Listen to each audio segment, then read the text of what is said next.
estuvimos platicando específicamente el día domingo, estuvimos hablando sobre las muertes del creyente, y que desde el momento en que nos sumergimos o que nos bautizamos, dice que somos bautizados para muerte, y de alguna manera pues todo, como dice que si el fruto de trigo no cae a tierra y muere, queda solo, dice, ese fue el versículo que leímos, queda solo, mas si éste cae a tierra y muere, entonces dice que se fructifica.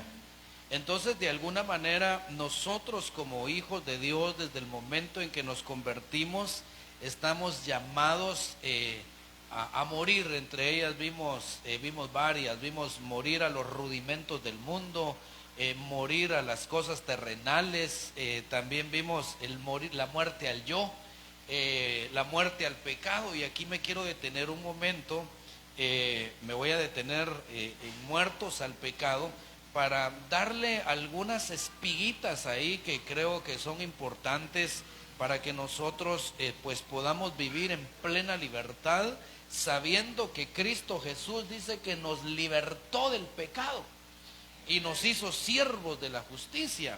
Entonces, como pie de imprenta, pues usamos este versículo, Romanos 6:2, dice, de ningún modo nosotros que hemos muerto, porque en el versículo 1 dice, perseveraremos en el pecado para que la gracia abunde. En el versículo 2 dice, de ningún modo, nosotros que hemos muerto al pecado, ¿cómo viviremos aún en él? Nosotros que hemos muerto al pecado, ¿cómo viviremos aún en él? Luego dice el 10 y el 11, porque en cuanto él, es decir, Cristo, en cuanto Cristo murió al pecado de una vez para siempre, pero en cuanto vive para Dios. Así también vosotros consideraos muertos para el pecado, pero vivos para Dios en Cristo Jesús. Me voy a detener un momentito en esta palabra donde dice, mire, consideraos. Esa palabra viene del griego logizomai, y esta expresión quiere decir, fíjese que entre todas las acepciones quiere decir como que guardar rencor. Nosotros como hijos de Dios no tenemos permiso, si usted quiere, de guardar rencor, porque Cristo nos ha perdonado. Nos perdonó, y de la manera que Cristo nos perdonó, así debemos de perdonar nosotros. Pero según este versículo en el 10, a lo único que le tenemos que guardar rencor es al pecado. ¿Sabe por qué? Porque el pecado le ha hecho tanto daño a la humanidad. Dice que la muerte, dice que el aguijón de la muerte es el pecado. Hay muerte en el mundo porque hay pecado, porque hubo pecado. Entonces dice, consideraos muertos para el pecado, sería más o menos así como guarden rencor estando muertos para el pecado, pero vivos para Dios en Cristo Jesús. Levante su mano, diga conmigo, muertos al pecado, pero vivos para Dios en Cristo Jesús. Aleluya. Dele un aplauso al Señor. Muertos al pecado, pero vivos para Dios en Cristo Jesús. Ok, tomando esto como base, pues quisiera dar unas espiguitas, le decía, para poder explicar aquí algunos detalles. Y lo primero que tenemos que contemplar es el origen del pecado en la humanidad. No nos vamos a centrar en el origen del pecado, porque el origen del pecado parece ser que es mucho más ancestral. Antes de la caída de Adán ya había pecado. Sin embargo, centrémonos en el origen del pecado en la humanidad. Dice Romanos capítulo 5 y versículo 12, dice así, por tanto, tal como el pecado entró en el mundo por un hombre, detengámonos acá, mire pues, tal como el pecado entró, o sea que una vez el pecado tuvo que haber entrado en el mundo, pero dice que entró, vamos a subrayar ahí, por un hombre. ¿Quién será ese hombre que le dio entrada al pecado al mundo? Ese hombre es el primer Adán, el Adán del huerto, el Adán terrenal. Le vamos a llamar el Adán terrenal porque la Biblia habla de otro Adán, habla del postrer Adán, dando a entender que han existido varios Adanes. Pero centrémonos entre estos Adanes tal vez en dos Adanes de los más importantes. Centrémonos en estos dos, en el primero y en el postrero. El primer Adán, según 1 Corintios 15, dice que era de la tierra, fue tomado de la tierra. El postrer Adán se le llama el Adán celestial. Este Adán es del cielo y él es Jesucristo, o sea que nuestro Señor Jesús también es un Adán. Pero el Adán terrestre le dio entrada, por causa de él el pecado entró en el mundo y la muerte por el pecado. Así también la muerte se extendió a todos los hombres porque todos pecaron. Hermano, ¿le puedes bajar? Oigo, Entonces dice, tal como el pecado entró en el mundo por un hombre y la muerte por el pecado, así también la muerte se extendió a todos los hombres. Quisiera detenerme en esto. Mire, en la palabra pecado, se lo voy a resaltar acá. El pecado trajo consigo la muerte. Y la muerte se extendió a todos los hombres. A todos los hombres. Entonces podríamos decir entonces, antes de continuar con este tema de muertos al pecado, ¿cuál es el origen del pecado en la humanidad? Con Adán. Ahí se inició. Adán vino a ser como un portero, llamémosle así, un portero para toda la humanidad, y cuando él cayó en transgresión, cuando él desobedeció, cuando él infringió la ley de Dios, cuando él pecó, el pecado entró a toda la humanidad. Sigue diciendo en la versión Prat, en el versículo 18, dice, luego así como por medio de una sola transgresión, sentencia vino a todos los hombres para condenación, asimismo también por medio de un solo acto de justicia, sentencia viene a todos los hombres para justificación de vida. Le puse esta versión de la Biblia porque me llamó la atención. Le voy a decir qué fue lo que me llamó la atención. Esta parte, mire. Así como por medio de una sola transgresión. ¿Cuál fue esa transgresión? El pecado de Adán. ¿Qué trajo esa transgresión? Una sentencia, dice. Pero esa sentencia llevaba consigo condenación. ¿Cuál era la condenación que traía esa sentencia? La muerte. Y por eso es que hay muerte. Pero resulta, mire, el primer Adán de la tierra, una sola transgresión bastó para que viniera una sentencia a todos los hombres. A todos los hombres. Una sola transgresión de Adán trajo una sentencia para toda la humanidad. Pero como nuestro Dios es un Dios justo, es un Dios lleno de justicia, también así un solo acto de justicia. ¿Quién hizo la sola transgresión que menciona ahí? El Adán de la tierra. Pero el acto de justicia lo hizo nuestro Señor Jesucristo. Y ese acto de justicia también trajo una sentencia. Fíjense qué glorioso esto. Entonces, la transgresión de Adán trajo una sentencia. ¿Qué sentencia fue? Condenación, muerte para toda la humanidad. Pero entonces ahora aparece el otro Adán, nuestro Señor Jesucristo. Y entonces él no podía pecar, sino que lo que hizo fue un acto de justicia. Y el acto de justicia de él también trajo una sentencia. ¿Cuál fue la sentencia? Justificación para usted y para mí. Esto es glorioso porque entonces alguien podrá decir, bueno, ¿y yo qué culpa tengo de ser pecador, de nacer pecador, si el que pecó fue Adán? Tiene toda la razón. Pero también en Jesús alcanzamos la justificación por el acto de justicia que hizo nuestro Señor Jesucristo. De manera que ahora podemos decir que tenemos nosotros acceso a la justificación por el acto de justicia que hizo nuestro Señor Jesucristo.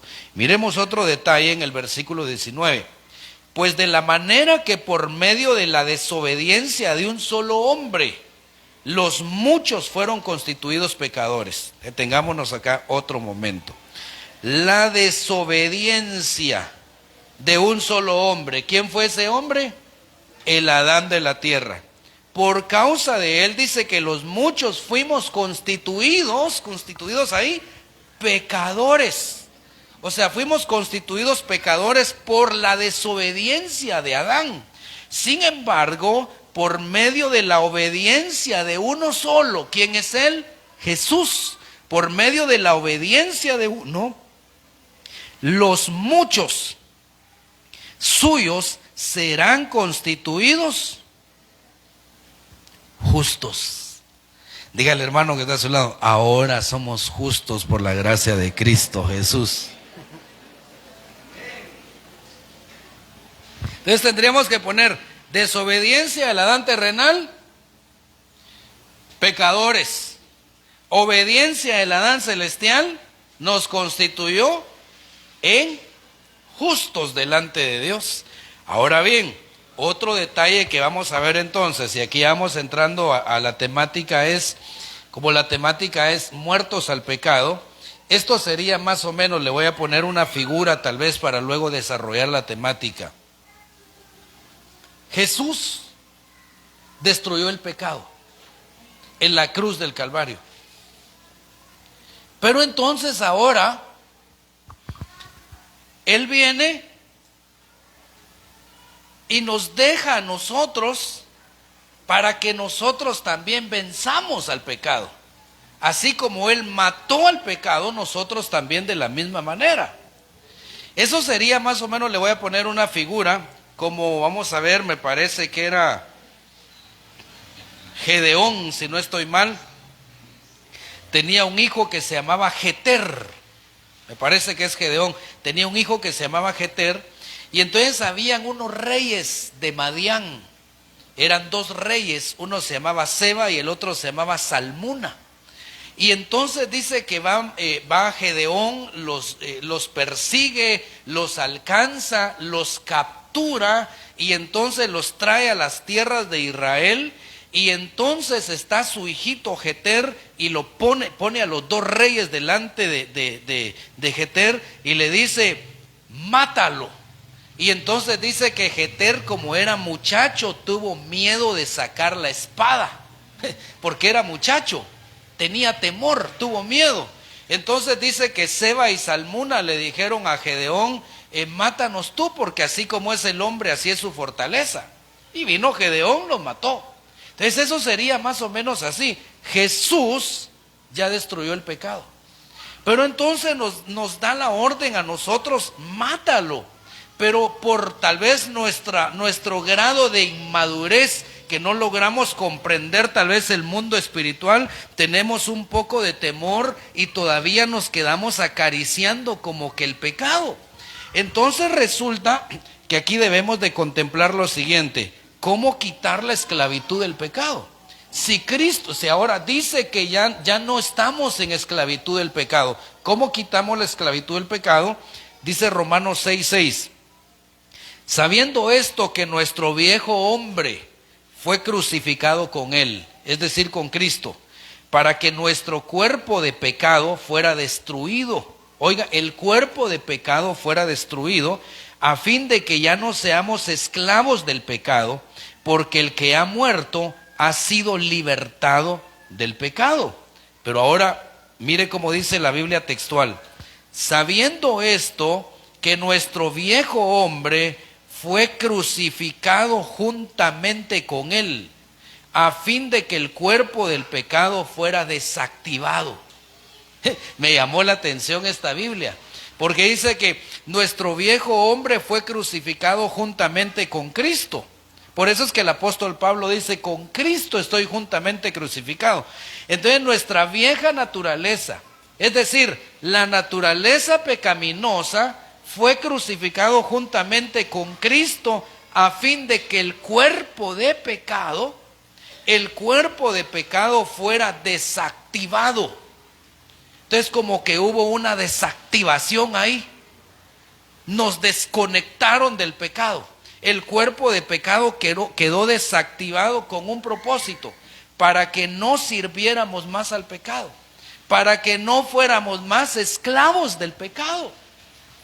Entonces lo desactivaron, porque el que murió ha sido libertado del pecado, y si hemos muerto con Cristo, creemos que también viviremos con Él.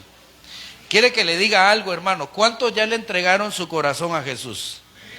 ¿Usted le entregó su corazón a Jesús? Mire pues, nuestro cuerpo tiene varios nombres. Por ejemplo, en la Biblia encontramos que nuestro cuerpo se le llama cuerpo de humillación, cuerpo de pecado, cuerpo mortal. Pero en cuanto al cuerpo de pecado, que desde el momento en que usted le entregó su corazón a Jesús, ese cuerpo de pecado fue desactivado. Por eso es que usted de alguna manera resulta que el deseo de pecar le brota, el deseo de pecar le viene, porque estamos en este cuerpo terrestre. Pero quiere que le diga algo, a usted ya lo inutilizaron para pecar. Quedó inútil para pecar. Dígale, hermano que está a su lado, diga, eres inútil para pecar, dígale. Si en algo somos inútiles, es en eso. Porque si peca ya no lo hace ni bien, porque desactivaron eso. Nos desactivaron. Dígale, hermano que está a su lado, el cuerpo de pecado quedó desactivado.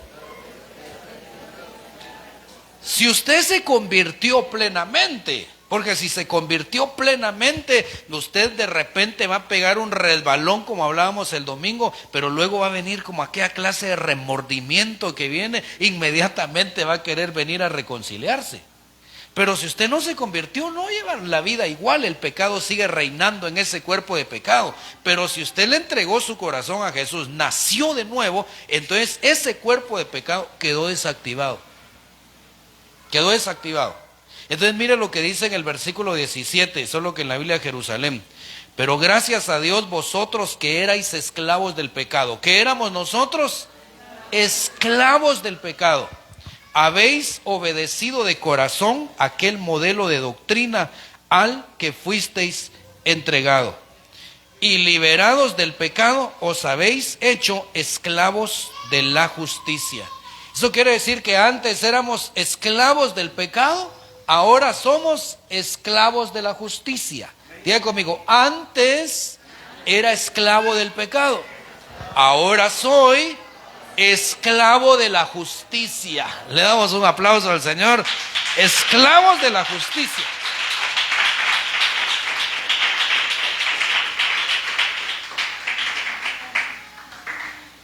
¿Por qué esclavos de la justicia? Porque usted antes de venir a Jesús estaba interesado más en pecar. Ahora que usted está en Cristo Jesús, está interesado más en cómo agradar a Dios. Está interesado en cómo despojarse, pues para eso venimos a la iglesia, ¿verdad? Para ver cómo mejoramos. Ya no estamos conformes, como dice el apóstol Pablo, ya no os conforméis a los deseos que antes teníamos. Ya no nos conformemos a los deseos pecaminosos que antes teníamos. Ahora andamos viendo cómo ser mejores, cómo agradar a Dios. ¿Sabe por qué? Porque somos esclavos de la justicia. Entonces, ¿cómo le hacemos para quitar esa esclavitud del pecado? Bueno, número uno, ya se lo dije acá, obedecer de corazón al modelo de doctrina que Cristo nos entregó, a fin de que ya no seamos esclavos del pecado, sino esclavos de la justicia. Otro detalle sería acá, hermano, ¿y qué pasa? Porque si bien Jesús ya nos perdonó en la cruz, pero resulta que de alguna manera pecamos, porque primera de Juan dice que si alguien dice que no tiene pecado, dice que es mentiroso. ¿Y cómo le hacemos entonces si pecamos? Entonces aquí tenemos que ver un detalle, cómo limpiarnos de pecado. Fíjese, ¿ves? Hay varias maneras Hay varias maneras, pero le voy a mencionar una específicamente, una que a mí me llamó la atención. Mire que dice Primera de Juan capítulo 1 y versículo 7.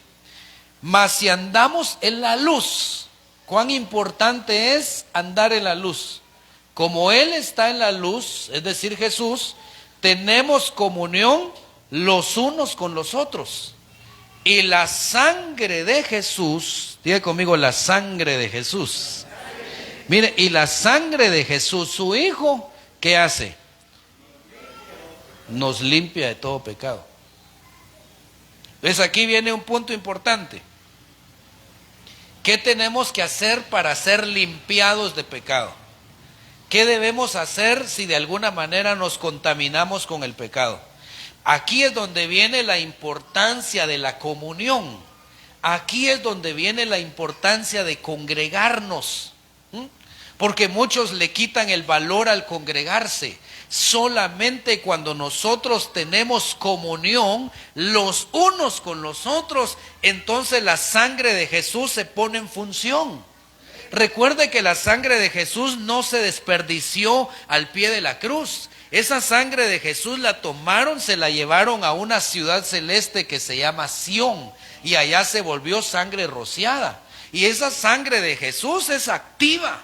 Esa no está ahí solo guardada, no, es activa. Se activa la sangre de Jesús para limpiarnos solo cuando nosotros tenemos comunión los unos a los otros.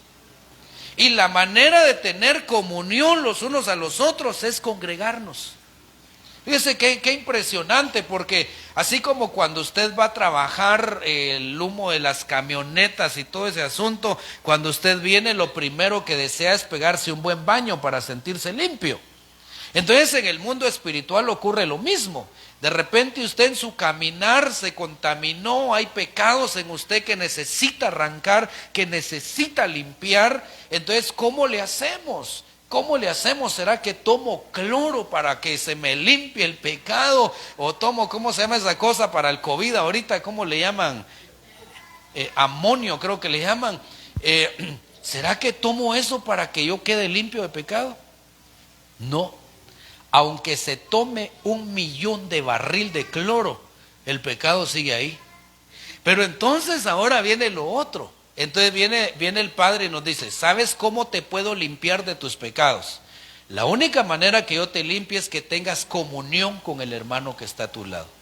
Cuando usted tiene comunión con el hermano que está a su lado, entonces viene la sangre de Jesús y lo empieza a limpiar. Y usted queda limpio. Dígale, hermano que está a su lado, por eso es importante que tengamos comunión, dígale, tengamos comunión.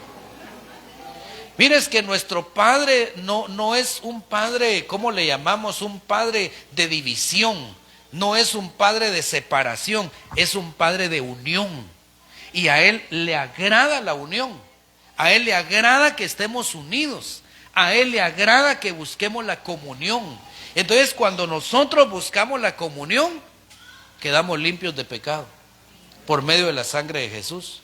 Por eso es que vamos a encontrar en la Biblia varios pasajes que dice, oren los unos por los otros, servíos por amor los unos a los otros, ámense los unos a los otros, siempre perdónense los unos a los otros, y siempre nos pone entre unos y otros.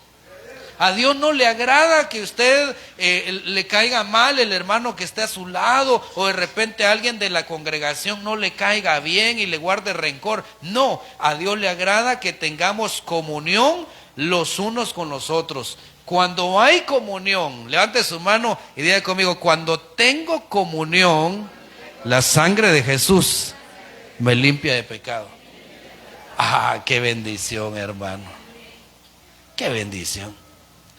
Porque entonces cuando lleguemos allá al Bimá, le van a preguntar, ¿y vos qué hiciste que venís tan limpio? Y yo que te conocía tan pecador que eras, y resulta que acá no se te miran los pecados, solo los míos. ¿Sabes por qué? Le va a decir usted. Porque yo hacía comunión con mis hermanos. Y cada vez que hacía comunión con ellos, la sangre me limpiaba. Entonces la sangre de Jesús se activa cuando tenemos comunión los unos con los otros.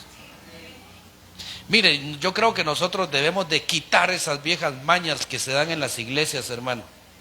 Que fulano no me cae bien, que no le hables a fulano, que aquel, no, tengamos comunión. Dígale, hermano que está a su lado, tengamos comunión. Y es que en esa comunión vamos a tener que aprender a soportarnos los unos a los otros también.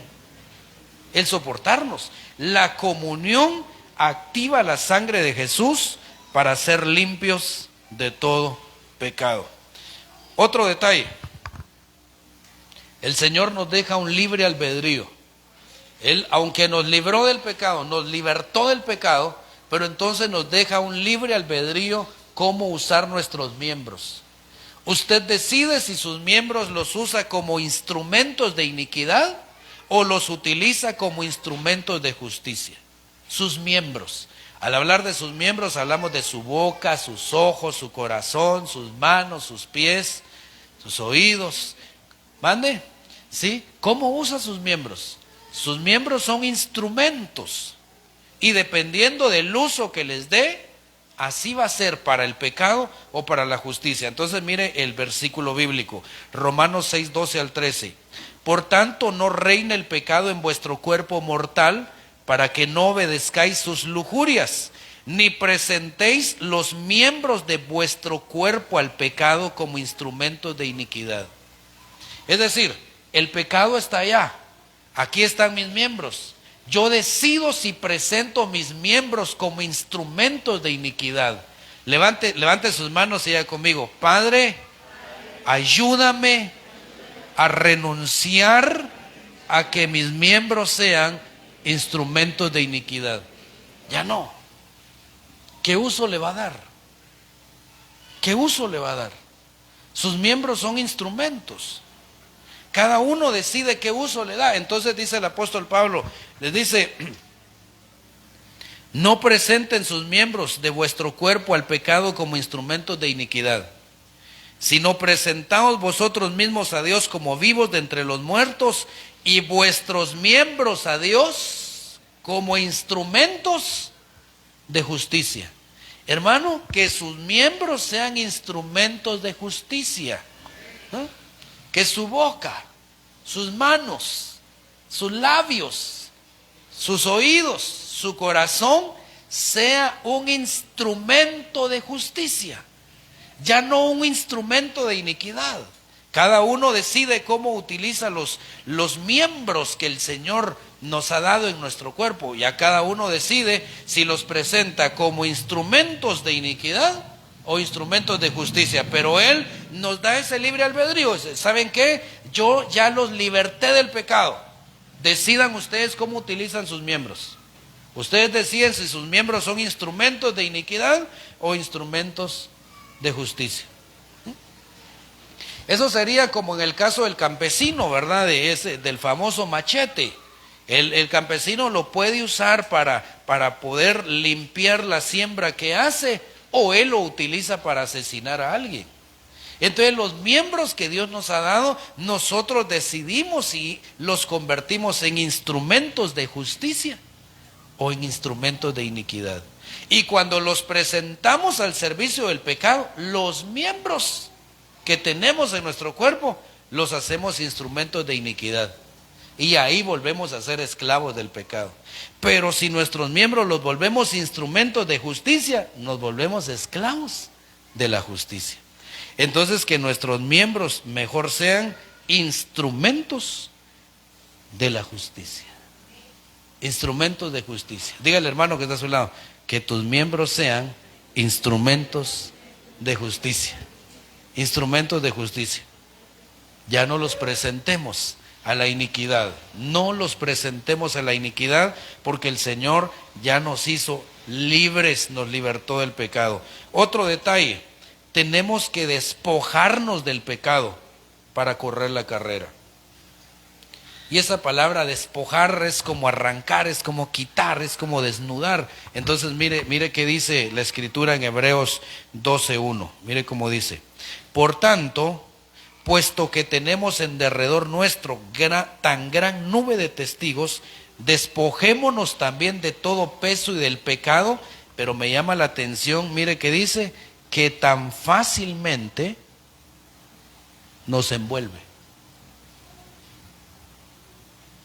Fácilmente nos envuelve. El pecado es fácil de envolvernos, pero ¿qué tenemos que hacer con ello? Despojarnos. Cuando nos despojemos, entonces vamos a correr con paciencia. Diga conmigo, correr. Mire, ¿cómo será ese correr con paciencia? Usted tiene una carrera que tiene por delante. Al final, según el apóstol Pablo en 1 Corintios 9, va a haber una corona. Nos van a dar una corona para el que terminó la carrera. El apóstol Pablo terminó la carrera. ¿Sabe qué dijo? He terminado mi carrera. He guardado la fe. La terminó. Yo le pregunto, hermano, ¿usted quiere terminar su carrera? ¿Cuántos quieren terminar su carrera espiritual? Y que al final le den la corona de justicia que el Señor tiene guardada, dice, para los que le aman. Entonces, para terminar esa carrera, lo que tenemos que hacer es despojarnos del pecado, que tan fácilmente nos envuelve. O sea que el pecado no es algo que diga, fíjese que yo soy impermeable, soy infranqueable al pecado. Le cuento, hermano, que el pecado no tiene lugar en mí. No, dice que tan fácilmente nos envuelve. Pero ¿qué tenemos que hacer? Despojarnos. Pero mire cómo dice la traducción viviente. Por lo tanto, ya que estamos rodeados por una enorme multitud de testigos de la vida de fe. ¿Quiénes son esos testigos de la vida de fe? Los que describe Hebreos 11. Quitémonos de todo peso que nos impide correr, especialmente el pecado. Esto me llamó la atención. Quitémonos todo peso que nos impida. O sea que hay pesos que impiden el correr. ¿Cuáles son esos impedimentos? Impedimentos, especialmente el pecado, que tan fácilmente nos hace tropezar y corramos con perseverancia la carrera que Dios nos ha puesto por delante. Hermanos, si vamos a correr, corramos con perseverancia. Pero ¿qué debemos hacer? Quitar esos pesos que impiden correr. Usted tiene que correr. Vamos a correr. Estamos en una vida espiritual donde vamos a avanzar, pero como a veces hay pesos que impiden, no puede. Hablemos en lo físico. ¿Cuál sería un impedimento de una persona para correr? Ayúdeme. ¿Cuál sería un impedimento para que una persona pueda correr fácilmente? Ayúdeme. ¿Mande? ¿Perdón? Muy bien. Impide correr. ¿Mande? Fracturas. Sí, así como ahorita que estás ahí malita, ¿verdad? A correr, nos toca correr, te tengo que llevar en hombros porque si no te atrapan. ¿Qué otra cosa? Sí, alguna incapacidad, discapacidad. Entonces en lo espiritual ocurre lo mismo. En lo espiritual hay impedimentos para correr y un impedimento dice especialmente el pecado, que tan fácilmente nos hace tropezar. Entonces lleva bien la carrera, va corriendo, pero de repente aparece el impedimento, ¡pum!, tropezó. ¿Y sabe cuál es lo peor? Que después que tropezó se queda tirado, no se levanta. Si alguien tropezó se tiene que levantar. Usted va corriendo de aquí al centro comercial y en plena 23 se cae, usted no se queda tirado ahí a que lo atropelle un tráiler. Yo creo que ni ha caído al suelo, ya se está levantando. Ya sea por vergüenza, por no sé qué, pero que de que se levanta, se levanta. Entonces espiritualmente, si usted tropezó, ¿qué tiene que hacer? Levantarse y continuar su carrera. Y despojarse de todo peso. El que ha caído, levántese y continúe su carrera, despojándose de todo peso y del pecado. Vamos casi terminando. Mira este otro detalle. el arma para terminar con el pecado. El Señor nos dio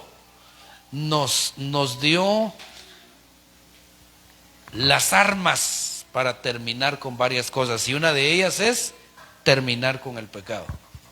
Hermano, ¿y de verdad puedo terminar con el pecado? Sí, según la Biblia sí. Nos proveyeron un arma letal para terminar con el pecado. ¿Dónde está eso? Está en 1 de Pedro 4:1 al 2. Mire cómo dice: por tanto, puesto que Cristo ha padecido en la carne, armaos. Aquí está, mire. Armaos. Aquí está el arma.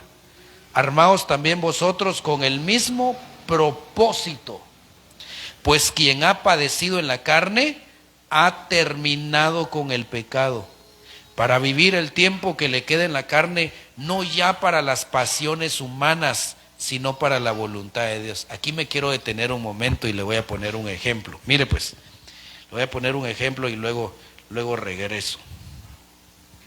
Vamos a ver, estamos en 1 de Pedro, ahí me recuerda que estamos en 1 de Pedro. Le voy a poner un ejemplo acá. Según la Biblia, ¿cuántos años es la vida del hombre, según la Biblia? ¿Mande? 70, ¿verdad? 70 años. Pero 80 años para los robustos, que no come chicharrón, sino que se nutre bien.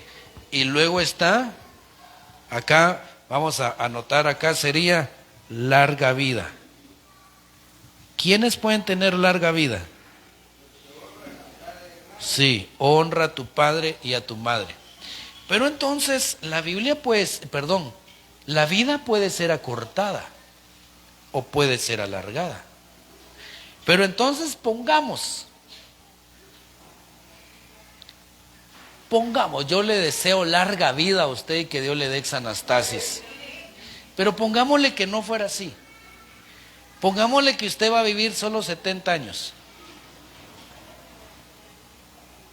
O sea que aquí sería la meta, mire. Hay un restante ahí. Pongámosle. ¿Cuántos años tiene usted ahorita?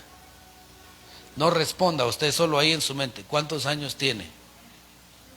¿Cuántos años tiene? Mire, si tiene 10 años usted, dichoso. Le quedan 60. Si tiene 20, ¿le quedan cuánto? 50. 50 años ahí. Si se porta bien. Si tiene 30, ya 40. Ya va bajando. Y si tiene 40, 30, baja cada vez más.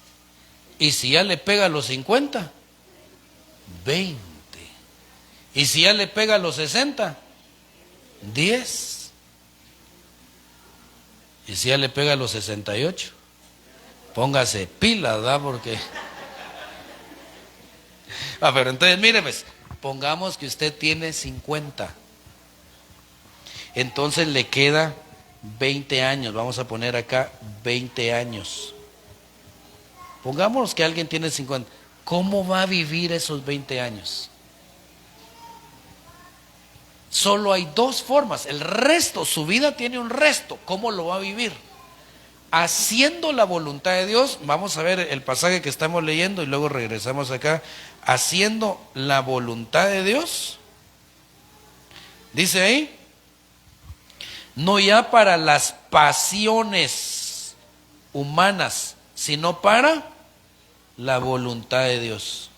El resto de su vida solo tiene dos cosas: voluntad de Dios o pasiones humanas. Pero para ya no vivir con las pasiones humanas hay que terminar con el pecado. Y la pregunta es, ¿cómo le hago para terminar con el pecado? Bueno, número 1, tenemos que tomar un arma. ¿El arma cuál sería? Armarnos con el mismo pensamiento del propósito. O sea que Jesús tuvo un propósito acá en la tierra. ¿Cuál fue el propósito de Jesús en la tierra? Padecer en la carne. Mire cómo dice la traducción viviente. Por lo tanto, ya que Cristo sufrió dolor en su cuerpo, ustedes prepárense adoptando la misma actitud que tuvo Él y estén listos para sufrir también, pues si han sufrido físicamente por Cristo, han terminado con el pecado. ¿Sabe cuál es el problema a veces, hermano? Que a veces nosotros consentimos y acariciamos el pecado y nos deleitamos un momento en él. Pero si nosotros nos negamos y optamos por el sufrimiento, decir, no, yo renuncio a esto, no lo quiero, me cuesta, voy a sufrir tal vez no sé cuánto tiempo, pero me voy a despojar de esto, ya no lo quiero más en mi vida, va a terminar, porque usted se va a armar con el propósito que tuvo Cristo Jesús. Sufrir, no consentir. No consentir. Le va a tocar sufrir al inicio. Porque quiera o no, si somos conscientes, hermano, la Biblia le llama al pecado el engaño del pecado. Y ahí entran los placeres. Si somos conscientes, los placeres gustan al cuerpo humano. Pero si nosotros nos armamos del mismo propósito que tuvo Cristo Jesús, vamos a terminar con el pecado. Vamos a acabar con él. Al principio pues va a ser, por eso es que me llama la atención este otro pasaje, vamos a ver si lo tengo acá. La lucha contra el pecado. Y aquí voy terminando. Mire cómo dice en Hebreos 12, 3, 4. Considerad pues aquel que soportó la hostilidad de los pecadores contra sí mismo, para que no os canséis ni os desaniméis en vuestro corazón, porque todavía en vuestra lucha contra el pecado no habéis resistido hasta el punto de derramar sangre. Tremendo, ¿verdad? Entonces el consejo apostólico es: no te canses ni te desanimes en tu corazón, porque en tu lucha, mire, nosotros tenemos una lucha contra el pecado. Estamos batallando todos los días. ¿Cuántos tienen luchas contra el pecado? ¿Ah? Batalla usted, ¿verdad? Continuamente, todos los días. Hay luchas, hay batallas. Pero entonces dice, no se cansen, no se cansen, no se desanimen en su corazón. Vuélvalo a intentar, continúen. Porque es cierto, en su lucha contra el pecado, ustedes no han resistido hasta el punto de derramar sangre. Como quien dice, no han llegado al derramamiento de sangre, sencillamente pues luchan y se esfuerzan, algunas veces caen, otras veces no, otras veces se aguantan, pero no han resistido como Jesús, que la lucha de Jesús fue hasta que derramó su sangre y venció el pecado. Nosotros no hemos llegado hasta ese nivel. Entonces lo que tenemos que hacer es no cansarnos y no desanimarnos. Y luego dice en el 5, además habéis olvidado la exhortación que como a hijos se os dirige, hijo mío, no tengas en poco la disciplina del Señor, ni te desanimes al ser reprendido por Él, porque el Señor al que ama disciplina y azota a todo el que recibe por hijo. Entonces, qué bonito es que nos digan que somos hijos de Dios. Qué bonito es que creamos y en verdad lo somos. Diga conmigo, ahora somos hijos de Dios. Pero como hijos de Dios, entonces, ¿qué tenemos que hacer? No cansarnos, ni desanimarnos en nuestra lucha contra el pecado. Una lucha constante, desde que usted se convirtió al Señor, le entregó su corazón, fue lavado con la sangre de Cristo Jesús, recibió a Jesús y usted se convirtió en hijo de Dios, empezó una lucha en usted. Y la lucha es contra el pecado, contra el pecado. No se canse, no se desanime, no se dé por vencido, no diga, la verdad que como cuesta ser cristiano, mejor no. No, si ha resbalado, levántese, si ha caído, levántese, si fue contaminado, descontamínese, si fue manchado, límpiese, levántese, porque usted es hijo de Dios.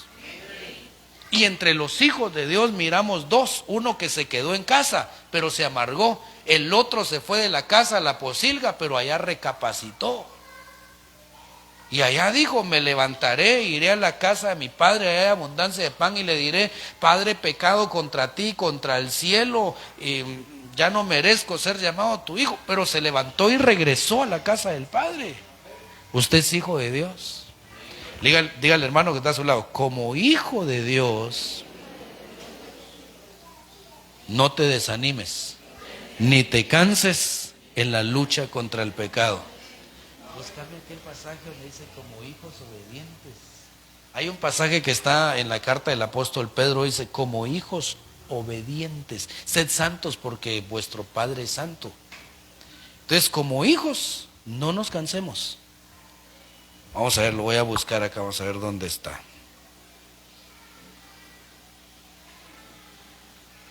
Déjeme ver dónde está ese pasaje donde habla de los hijos obedientes. Como hijos obedientes, no os conforméis a los deseos que han. Primera de Pedro 1:14, mire cómo dice, usted es hijo de Dios. 1:14, como hijos obedientes, no os conforméis a los deseos que antes teníais en vuestra ignorancia, sino que así como aquel que os llamó es santo, así también sed vosotros santos en toda vuestra manera de vivir. Entonces usted es hijo obediente, y como hijo obediente, no se conforme a los deseos que antes tenías. Podríamos decir entonces, es imposible no tener deseos de pecar. Yo creo que no hay nadie acá que pueda decir, mira hermano, fíjese que yo no tengo deseos de pecar, sería mentiroso. Es imposible que alguien diga no los tengo, porque está la lucha constante contra el pecado. ¿Qué tiene que hacer en esa lucha? No se desanime, no se canse, recuerde que usted es hijo de Dios en todo momento y que tiene una lucha contra el pecado, que va a batallar, que no se va a desalentar, que no se va a desanimar. Algunas veces tal vez va a tropezar, pero se va a levantar como los corintios, se va a arrepentir y le va a decir, Padre, esta vez fallé, pero vengo nuevamente a levantarme, a intentarlo de nuevo, porque cada mañana son nuevas tus misericordias y hoy me propongo otra vez agradarte. Resulta que volvió a resbalar. Levántese, no se canse, no se desanime. Un día va a terminar con el pecado. Pero si usted se cae y ya no se levanta, quiere decir que posiblemente no sea hijo. Pero si es hijo, mire, si es hijo van a pasar dos cosas: no se va a cansar, no se va a desanimar, y algunas veces el Señor, como dice ahí, mire que dice, no tengas en poco la disciplina del Señor, ni te desanimes al ser reprendido por Él, porque el Señor al que ama disciplina y azota al que recibe por hijo. Búscame aquel pasaje que estábamos leyendo de Habacuc, donde dice, no te alegres, enemiga mía, pues aunque caí, me levantaré, dice. Ese es uno de mis pasajes favoritos, está en Habacuc, busquémoslo. En Miqueas, ¿qué dice? Miqueas, ayúdame pues. ¿Dónde está Miqueas acá? 7:8, muchas gracias, 7:8. Mire cómo dice, aquí está, mire, este es uno de los pasajes que a mí me llama cómo me bendice. Mire cómo dice en el 7, Miqueas 7:7, pero yo pondré mis ojos en el Señor, esperaré en el Dios de mi salvación, mi Dios me oirá. No te alegres de mí, enemiga mía, aunque caiga, me levantaré. Levante su mano, diga conmigo, aunque caiga, me levantaré. Otra vez diga conmigo, aunque caiga, me levantaré. Pero mire que dice, hermano, aunque more en tinieblas, el Señor es mi luz. La indignación del Señor soportaré porque he pecado contra Él. Hasta que defienda mi causa y establezca mi derecho, Él me sacará la luz y yo veré su justicia. Entonces a mí me llama la atención, aunque caiga, me levantaré. Cayó, levántese. No se quede postrado. Por eso dice el Salmo, dice que aunque el hombre cayere, no quedará postrado, porque Jehová lo sostiene de su mano. No queda postrado. Cayó, levántese. Resbaló, levántese. Levántese en el nombre de Jesús, pero no se canse. Y algunas veces, pues como dice Hebreos, el versículo que estamos leyendo ahí, algunas veces nos van a reprender, otras veces nos van a disciplinar y otras veces azotar. Porque dice que al que toma por hijo, ¿cómo dice ahí? Porque el Señor al que ama, disciplina y azota a todo el que recibe por hijo. Esa es una de las bendiciones que tenemos, que si nos estamos saliendo del carril, de repente, ¡pa!, el azote. ¿Qué pasó? Vuelve a tu casa, hijo mío, vuelve a la comunión. Así que le dejo eso en su corazón, que la gracia de Cristo lo sustente, que la gracia del Señor lo levante, que la gracia de Cristo lo haga fuerte.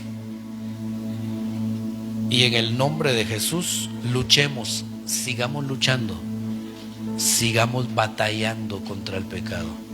Por eso no nos juzguemos el uno al otro. Por eso no nos señalemos el uno al otro.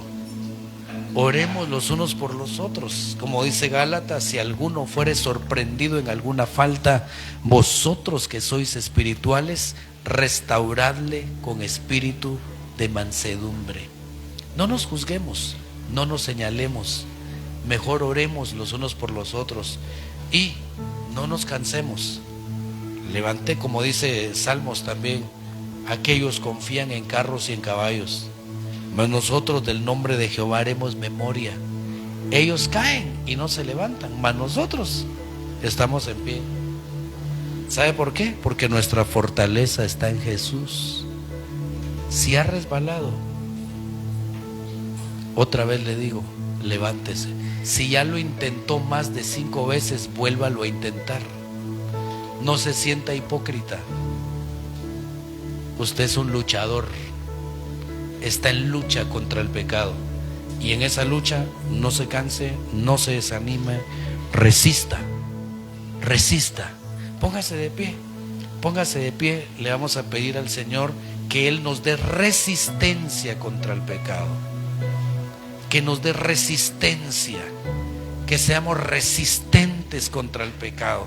Que tal vez algunas veces vamos a fracasar, pero tendremos la mirada en alto en Cristo Jesús, que de Él viene nuestra recompensa. Levante sus manos y dígale: Padre, dame resistencia contra el pecado.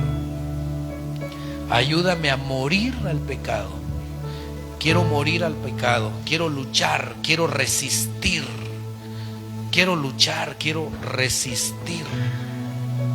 Quiero tener el arma para terminar con el pecado. Dame la fuerza de tu Santo Espíritu. Dame la gracia. Ya no llegamos hasta ahí. El antídoto contra el pecado es la gracia. Así, con sus manos levantadas, dígale: Padre, lléname de gracia. Lléname de gracia. Lléname de gracia. Lléname de gracia. Inunda mi vida de la gracia tuya. Ayúdame a destruir el pecado. Ayúdame a batallar en el nombre de Jesús. Quiero ser un esclavo de la justicia. Ya no quiero seguir siendo esclavo del pecado. Quiero obedecer al modelo de doctrina que trazaste para nuestra vida. Ayúdame a tener comunión con mis hermanos. Límpiame. Padre, en el nombre de Jesús, estamos orando, Señor, por cada uno de tus hijos, para que por medio del Espíritu Santo venga una resistencia, Señor. Que no seamos un pueblo débil, que no seamos un pueblo débil, sino resistentes, Señor, resistentes contra el pecado, batallando y luchando.